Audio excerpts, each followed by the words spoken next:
Morning in the murder case of Olympian Oscar Pistorious. As we've been telling you, the lead investigator in the case is now facing 7 counts of attempted murder stemming from an incident that took place back in 2011. The investigator, Hilton Botha, and several other officers apparently fired at a minibus they were chasing and were drunk at the time, allegedly. The new revelations come as Pistorious appeared in court Thursday for his 3rd day of bail hearings. So how will the news about the investigator now play into this case? Rod Wheeler is a Fox News contributor and former homicide investigator, and he joins me now live from Washington. Good morning to you, Rod. Good morning, Gretchen. So this is like the prosecutor's worst nightmare, right?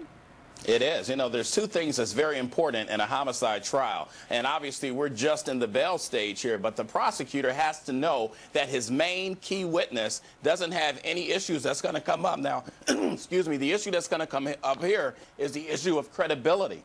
That's what this is going to boil down to. But I'll tell you one other thing, Gretchen. It's better to find out about this detective's past now versus when this case actually goes to trial. That would really be a bombshell. The detective apparently walked through the crime scene without wearing protective shoe covers, possibly contaminating the area as well. And you have to keep in mind that this is a very famous person that these murder charges are against, Oscar Pistorious. Could the defense not also say, oh, well, maybe this detective, you know, was jealous of him and made up some of the things that he found?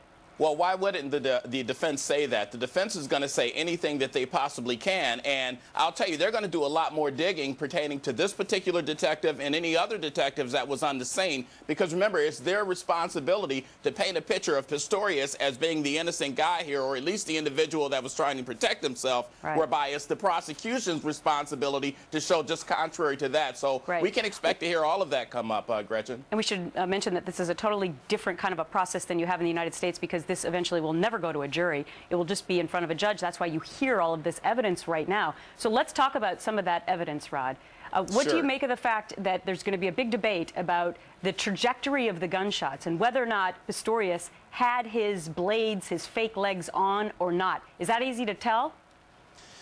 Yes, it is. And real quickly, the way it's easy to tell, and here's how we would determine this on a crime scene. We look at exactly how those bullets were fired and where they actually penetrated at the scene. Now, in this particular case, the bullets actually penetrated the bathroom door in which this woman's steam cap was in. Now, if the bullets went at a downward angle, that meant that this individual, Oscar Pistorious, must have been at a relatively high height when he shot the gun. Otherwise, Gretchen, the trajectory would have been at an upward angle. So that's definitely going to play in this. One other very critical piece of evidence here is that the holster in which Pistorious kept his weapon was actually on the side of the bed, underneath the bed, in which Miss Steenkamp would have been sleeping.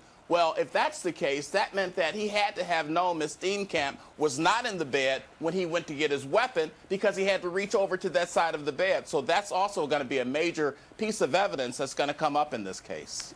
But yesterday it just seemed so amazing to me listening to this testimony, because there was it made it seem that Pistorious was going to be for sure guilty. And then they started punching holes in it, like the witness who said that she heard fighting between the two of them was 3 to 6 football fields away. I mean, is this just a different legal system than we're used to, or are these just mistakes?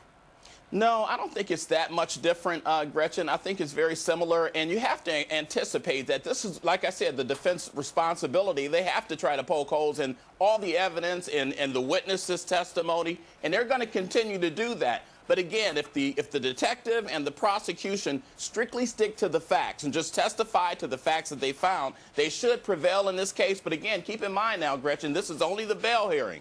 So a lot of this stuff is coming out at a time which, if you do want to find out about these holes, this is the time to find out about it. Don't wait until the actual trial, because that could be a fatal flaw in the case. All right. Very interesting analysis. Rod Wheeler, thanks much for your time today. Sure. Thank you, Gretchen.